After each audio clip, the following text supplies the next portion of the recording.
अस्सलाम वालेकुम गाइस। उम्मीद करता हूँ आप लोग दुनिया में जहाँ भी मौजूद होंगे इस वक्त खैरियत से होंगे, खुश होंगे और अल्लाह ताला इसी तरह खुश रखे और जो लोग बीमार हैं उन तमाम लोगों को अल्लाह ताला सेहत दे।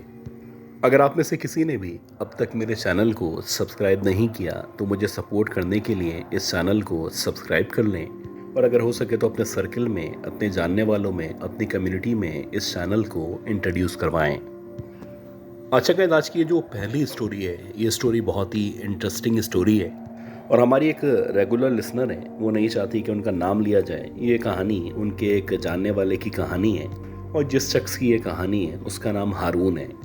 ये बताते हैं कि हारून साहब बुनियादी तौर पे एक ट्रक ड्राइवर थे और सन 95 से लेके तकरीबन 2013-14 तक इन्होंने ट्रक को ड्राइव करके अपने रोज़गार का इंतज़ाम किया था।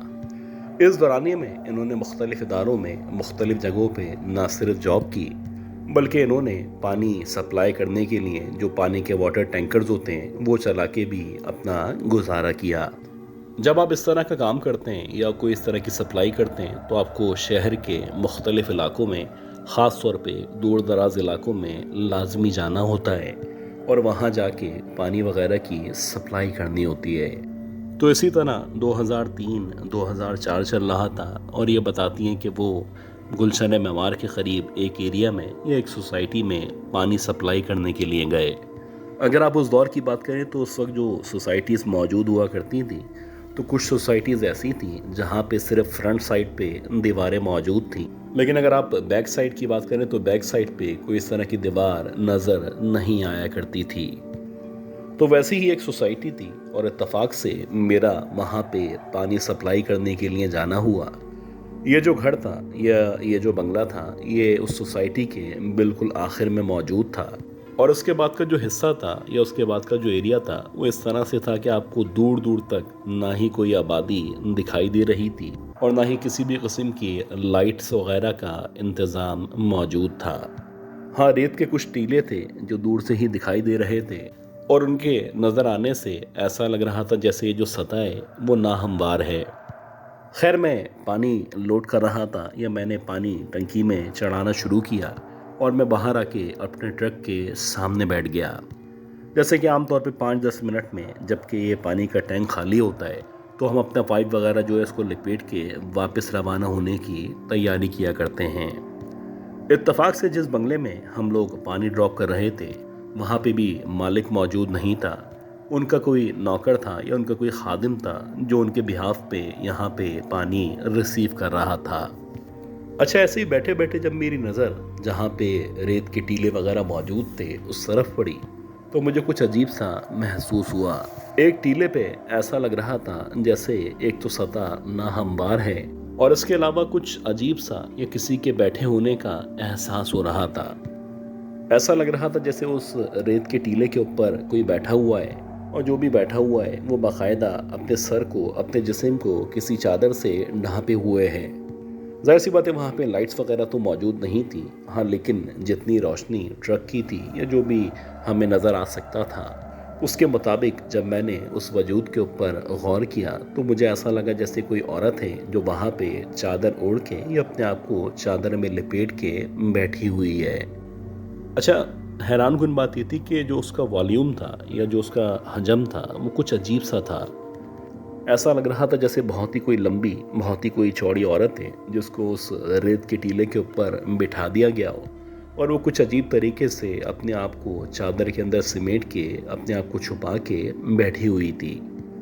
अब बहुत सारी चीज़ें थी जो मेरे जहन के अंदर मौजूद थी। मैं सोच रहा था कि बड़ी बाहिम्मत औरत है जो इतने अंधेरे में इस वीरान जगह पे जहाँ पे दूर दूर तक ना ही आबादी है ना ही किसी भी किस्म की लाइट्स का इंतज़ाम मौजूद है, भला ये यहाँ पे पागल क्या कर रही है। हालांकि मैं चुपचाप खैरियत से बैठा हुआ था, लेकिन अल्लाह जाने मुझे एकदम से क्या हुआ कि मैं खड़ा हुआ और मैंने उस तरफ यानी उस औरत की तरफ बढ़ना शुरू कर दिया। अब हम जो ट्रक ड्राइवर्स होते हैं वो आमतौर पे अपने पास लाठी, टॉर्च या इस तरह की चीज़ें, माचिस वगैरह रखा करते हैं। मेरे हाथ में एक तो ट्रक की जो चाबी थी वो मौजूद थी और उस चाबी के अंदर ही एक छोटा सा टॉर्च था जो मैंने अपनी हिफाजत के लिए या किसी भी वजह से लगा रखा था। खैर, मैंने जब उस टॉर्च की लाइट को जलाया और आगे बढ़ते बढ़ते जब मैंने उस रेत के टीले के ऊपर मारना शुरू किया तो कुछ अजीब सा मंजर था जो मेरी आंखों के सामने मौजूद था। मुझे ऐसा लगा कि एक तो ये औरत ना सिर्फ लंबी चौड़ी है, बल्कि इसके जो हाथ हैं, इसकी जो उंगलियां हैं वो बहुत ज़्यादा लंबी, बहुत ज़्यादा पतली पतली उंगलियां हैं। और उन उंगलियों पे जो नाखून मौजूद हैं वो तकरीबन आप कह सकते हैं कि 1-1 इंच के बराबर नाखून मौजूद थे। इस औरत का जो मुंह था, इस औरत का जो रुख था वो अपोजिट डायरेक्शन में था, यानी मुझे उसकी बैक साइड या साइड वाला हिस्सा दिखाई दे रहा था। और इसी वजह से शायद मेरी जो लाइट थी, यानी टॉर्च की जो लाइट थी, उसके हाथों पे या उसके जिस्म पे नुमाया तौर पे पड़ती हुई दिखाई दे रही थी। अब इससे पहले कि मैं मज़ीद उसके बारे में कुछ जान पाता, आहिस्ता आहिस्ता करके मुझे उसके जिस्म के हिलने का एहसास होने लगा। ऐसा लग रहा था जैसे कोई मूवमेंट सी है, या तो वो अपनी करवट को बदल रही है, या फिर आहिस्ता आहिस्ता करके वो खड़ी हो रही है, या फिर अपने आप को एकदम से पलट के मेरे सामने मुझे देखने वाली है। आप यकीन करें कि मैं इससे पहले इस मंज़र को मज़ीद समझ पाता, देखते ही देखते उस औरत ने अपने मुंह को या अपने आगे वाले हिस्से को मेरी तरफ किया। और जब उस औरत ने एकदम से उस चादर वाले या मुंह वाले हिस्से को मेरी तरफ किया तो मुझे उस अंधेरे में भी उसकी 2 आंखें लाल चोलो, लाल अंगारों की तरह चमकती हुई दिखाई देने लगीं। ऐसा लग रहा था पूरा जिस्म मुकम्मल तौर पे काला है, लेकिन उसकी आंखें लाल शोलो या अंगारों की तरह चमक रही हैं, और शायद उसकी आंखों में बेहद गुस्सा मौजूद है। और बात ये भी थी कि मैं खुद ही उस तरफ गया था, मैंने खुद ही उसके ऊपर लाइट मारना शुरू की थी। शायद उसको मेरा इस तरह से लाइट मारना पसंद नहीं आया था। और सच्ची बात तो ये कि जब उस औरत ने मुझे कुछ इस अंदाज से या इस गुस्से से देखना शुरू किया तो मैं वापस दबे कदमों न सिर्फ पलटा, बल्कि पलटने के बाद मैंने बाकायदा अपने ट्रक की तरफ भागना शुरू कर दिया।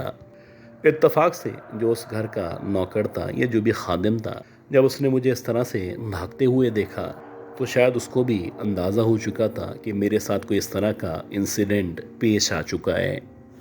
खैर, जब मैं हाँफता काँपता जैसे तैसे उस खादिम के पास पहुँचा तो वो कहने लगा कि साहब थोड़ा अंदर की तरफ आ जाओ।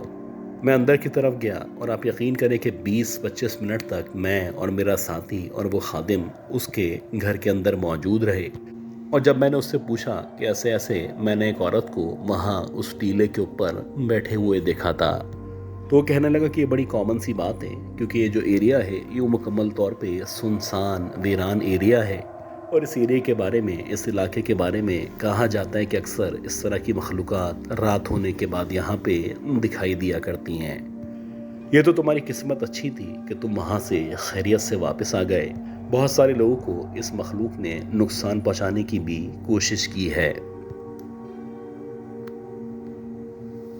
अच्छा गाइस, उम्मीद करता हूँ ये जो पहली स्टोरी थी, ये कहानी, ये स्टोरी आपको ज़रूर पसंद आई होगी। अब हम चलते हैं आज की दूसरी बहुत ही खौफनाक कहानी की तरफ, और मैं उम्मीद करता हूँ कि आपने अब तक इस ऑडियो को, इस वीडियो को लाइक ज़रूर कर दिया होगा। ये 1966 की कहानी है, और ये उस दौर की कहानी है जब मेरे दादा हुजूर मशरक़ी पाकिस्तान में, जिसको आज बांग्लादेश कहा जाता है, वहाँ पे एक रेलवे स्टेशन पे जॉब किया करते थे।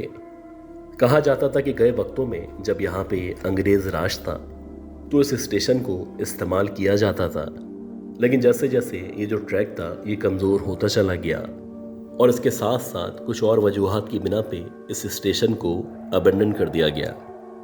जब इस स्टेशन को बंद किया गया तो जाहिर सी बात है जो दीगर स्टाफ था उन तमाम लोगों का मुख्तलिफ जगहों पे तबादला कर दिया गया, और अयूब साहब को यहाँ पे एज सिक्योरिटी गार्ड के तैनात कर दिया गया।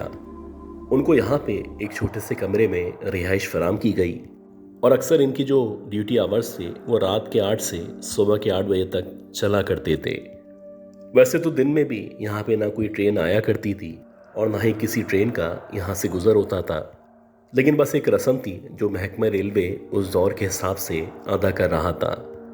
खैर, शुरू में जब अयूब साहब बताते हैं कि मैंने वहाँ पे ड्यूटी अंजाम देना शुरू की तो सब कुछ नॉर्मल था और बहुत स्मूथली टाइम पास हो रहा था, लेकिन जैसे जैसे टाइम गुजरता चला गया वैसे वैसे कुछ अजीब सी बातें थीं जो मैंने नोट करना शुरू की थी।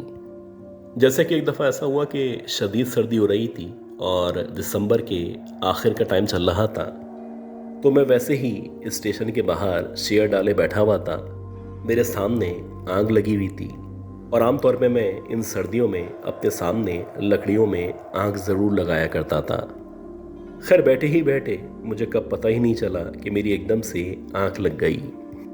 अब जब मेरी आंख खुली तो मुझे ऐसा महसूस हो रहा था कि मेरे सराउंडेड बहुत सारे लोग मौजूद हैं। जैसे कि गए वक्तों में इस स्टेशन पे लोग आया और जाया करते थे, वैसे ही बहुत सारे लोग हैं। कोई ट्रेन से उतर रहा है, कोई ट्रेन में चढ़ रहा है। ये क्या हुआ कि एकदम देखते ही देखते यहाँ पे जो कि अबंडन स्टेशन था, यहाँ पे ट्रेन कहाँ से आ गई। अगर ट्रेन आ भी गई तो यहाँ पे ये जो लोग मौजूद हैं ये एकदम से कहाँ से आ चुके हैं। और अजीब बात ये थी कि हमारा जितना भी स्टाफ था जो गए वक्तों में यहाँ पे मौजूद हुआ करता था, वो भी सारा का सारा स्टाफ मुझे अपनी अपनी जगहों पे, अपनी पोजीशंस पे नज़र आ रहा था। एक अजीब कैफियत मेरे ऊपर तारी थी और मेरे दिमाग ने काम करना छोड़ दिया था। मैं सोच रहा था कि अगर महकमा रेलवे के जो भी बड़े थे उन्होंने यहाँ पे ट्रेन चलाना दोबारा से शुरू कर दी थी तो एटलीस्ट मुझे इन्फॉर्म करना चाहिए था। अभी जबकि मैं चीज़ों को समझना ही चाह रहा था तो देखते ही देखते जो लोग ट्रेन से उतर रहे थे वो वापस से ट्रेन के अंदर दाखिल हुए और जो लोग ट्रेन के अंदर मौजूद थे वो भी एकदम से देखते ही देखते खामोश हो गए। एक अजीब सी खामोशी थी जो उस माहौल के अंदर हो चुकी थी। मेरे सामने ट्रेन तो मौजूद थी लेकिन अब जितने भी लोग थे सारे के सारे ट्रेन के अंदर जा चुके थे। ऐसा लग रहा था जैसे अब किसी भी लम्हे एकदम से विसिल बजेगी और ट्रेन दोबारा से अपनी मंजिल की तरफ रवाना हो जाएगी। लेकिन अजीब बात यह थी कि तकरीबन 4 या 5 मिनट तक ये जो मंजर था मेरी आंखों के सामने मौजूद था। ना ही विसिल बज रही थी और ना ही वहाँ से जो लोग थे, ये ट्रेन थी, वो आगे रवाना हो रही थी। अब मैंने सोचा कि मैं खड़ा होता हूँ, खड़ा होने के बाद एतराफ़ का जायज़ा लेता हूँ और ख़ास तौर पे इस ट्रेन के अंदर जाके देखता हूँ कि आखिर लोग एकदम से अंदर क्यों चले गए हैं। अब आहिस्ता आहिस्ता करके जैसे मैं खड़ा हुआ और खड़ा होने के बाद मैंने ट्रेन की तरफ बढ़ना शुरू किया तो वैसे ही शदीद सर्दी थी, वैसे ही पुरस्कार खामोशी दोबारा से हो चुकी थी। लेकिन कुछ लम्हात के बाद ही एकदम से लोगों के बैन करने की या रोने की आवाज़ें आना शुरू हो गईं। ऐसा लग रहा था जैसे जो भी लोग ट्रेन के अंदर मौजूद हैं सारे के सारे सिसकियां लेके रोना शुरू कर चुके हैं, जैसे उनको कोई तकलीफ़ पहुंची हो या वो किसी बड़ी मुसीबत में आके फंस चुके हों। अब जब मुझे बाकायदा लोगों के बैन करने की आवाज़ आना शुरू हुई तो मैं जल्दी जल्दी ट्रेन के डब्बे की तरफ बढ़ने लगा और जब मैंने ट्रेन के डब्बों के अंदर झांकना शुरू किया तो मैंने पहले डब्बे को देखा, फिर दूसरे को, फिर तीसरे को। जितने भी लोग थे जो अब से कुछ देर पहले ट्रेन से उतर रहे थे या ट्रेन में चढ़ रहे थे, ऐसा लग रहा था जैसे सारे के सारे जितने भी लोग हैं इनकी एकदम से डेथ हो चुकी है। सारे के सारे अंदर कुछ इस तरह से बिखरे हुए पड़े हुए थे जैसे उनके जिस्मों पे बेतहाशा ज़ख्म मौजूद हो या फिर ये जो ट्रेन है ये किसी बड़े हादसे का एकदम से शिकार हो चुकी हो। कुछ समझ नहीं आ रहा था जो कुछ मैं देख रहा हूँ ये मेरा वहम है, ख्वाब है या कोई अफसाना है। लेकिन वाकई में एक ऐसा मंजर मेरे सामने मौजूद था कि बहुत सारे ज़ख्मी बहुत बुरी हालत में, बल्कि आप कह सकते हैं कि मुर्दा हालत में मेरे सामने मौजूद थे। एक अजीब सा ताफुन सा था जो कि खून की वजह से या फिर धुएं की वजह से उस पूरे माहौल में फैल चुका था। जैसे कि आमतौर पे हादसात के बाद जो धुआं होता है, जो आग होती है या जो खून की खुशबू होती है, ये लोगों को सुंघाई देती है। मैं मुसलसल अपने तौर पे इस सारी सिचुएशन को समझने की कोशिश कर रहा था। इसी दौरानिए में मैंने देखा कि एक औरत जो कि एक डब्बे से बाहर निकली है, वो भी बाकायदा ज़ख्मी हालत में है। उसने सफ़ेद कलर का लिबास पहन रखा है, शायद सफ़ेद कलर की साड़ी थी जो उस औरत ने पहन रखी थी। वो आहिस्ता आहिस्ता लोगों के दरमियान या लाशों के ऊपर से चलती हुई मेरी तरफ बढ़ रही थी और ऐसा लग रहा था जैसे मेरे पास आके वो मुझसे कोई बात करना चाहती है। जैसे जैसे वो औरत मेरे करीब आ रही थी तो उसके करीब आने पे मुझे ऐसा लग रहा था जैसे ये जो औरत है ये भी लहू लहान है। इसके भी पूरे जिस्म पे जगह जगह से खून रस रहा है और इसके भी पूरे जिस्म पे जगह जगह ज़ख्म मौजूद हैं। आप यकीन करें, एक लम्हे के लिए ऐसा लगा जैसे वो औरत मेरे सामने आके खड़ी हो चुकी है। जैसे ही उस औरत ने अपने हाथ को मेरी तरफ बढ़ाना शुरू किया तो एकदम से मेरी आंखों के सामने अंधेरा आ गया। अब जब मेरी आंख खुली तो ऐसा लगा मैं उसी जगह पे, उसी स्टेशन पे, उसी चेयर पे सामने बैठा हुआ हूँ और वैसे ही बैठा हूँ जैसे मैं रात के 1-1:30 बजे बैठा हुआ था और वैसे ही मेरे सामने लकड़ियों में आग लगी हुई है। अब जब मेरी आंख खुली तो मुझे ऐसा एहसास हुआ कि शायद मैंने कोई ख्वाब देखा था और ये जो कुछ मंजर मेरे सामने था ये सरासर हकीकत से दूर था।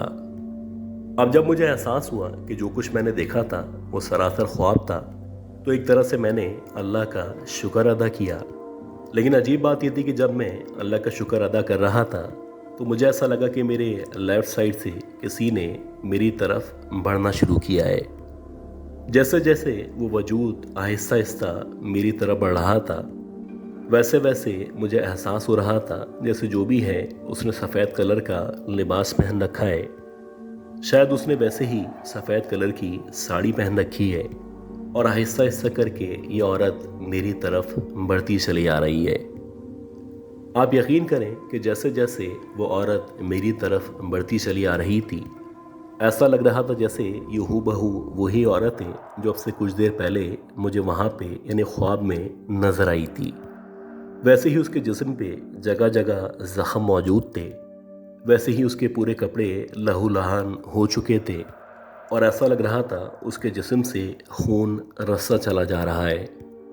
अब ये जो मंज़र था ये हकीकत था या वो मंज़र हकीकत था जो अब से कुछ देर पहले मेरी आंखों के सामने मौजूद था। मैं लाख कोशिश के बावजूद इस मंज़र को ना ही समझ पा रहा था और ना ही मेरा दिमाग अब काम कर रहा था।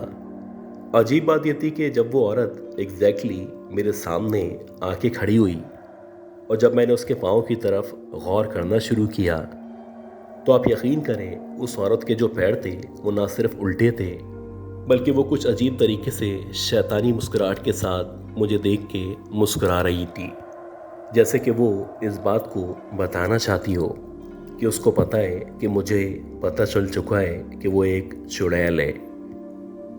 आप यकीन करें ये जो लम्हात थे ये मेरी ज़िंदगी के खौफनाक तरीन लम्हात थे। इस दौरानी में जितनी भी कुरानी आयत सूरतें मुझे याद थीं मैंने उन सारी आयतों की तिलावत शुरू कर दी थी।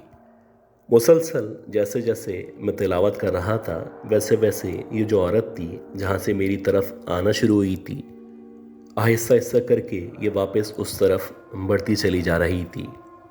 मेरा ख्याल है कि मैंने तकरीबन 15 या 20 मिनट तक मुसलसल तिलावत की होगी। इस दौरानी में ये जो औरत थी मेरी आंखों के सामने से ओझल हो चुकी थी। खैर जैसे तैसे करके जब ये रात गुजरी और अगले कुछ दिनों में जब मेरा अपने सीनियर से रब्ता हुआ और जब मैंने उनके साथ ये सारा का सारा वाक़या शेयर किया तो उनका ये कहना था कि गए वक्तों में जब यहाँ पे ये रेलवे ट्रैक मौजूद था यहाँ से ट्रेन्स गुजरा करती थीं। कहा जाता है उस दौर में यानी प्री पार्टीशन यहाँ पे एक बहुत बड़ा हादसा हुआ था जिस हादसे के नतीजे में बहुत सारे लोगों ने न सिर्फ अपनी जान दे दी थी बल्कि कहा जाता है कि उन लोगों में वो औरत जो कि तुम्हें नज़र आ रही थी वो औरत भी मौजूद थी और तुम पहले आदमी नहीं हो जिसको ये औरत नज़र आती है। तुमसे पहले भी जो लोग यहाँ पे काम कर चुके हैं उन लोगों का भी यही कहना था कि अक्सर रात के औकात में उनको इस तरह के लिबास में ज़ख्मी हालत में उल्टे पैरों के साथ ये औरत ये चुड़ैल नज़र आया करती है।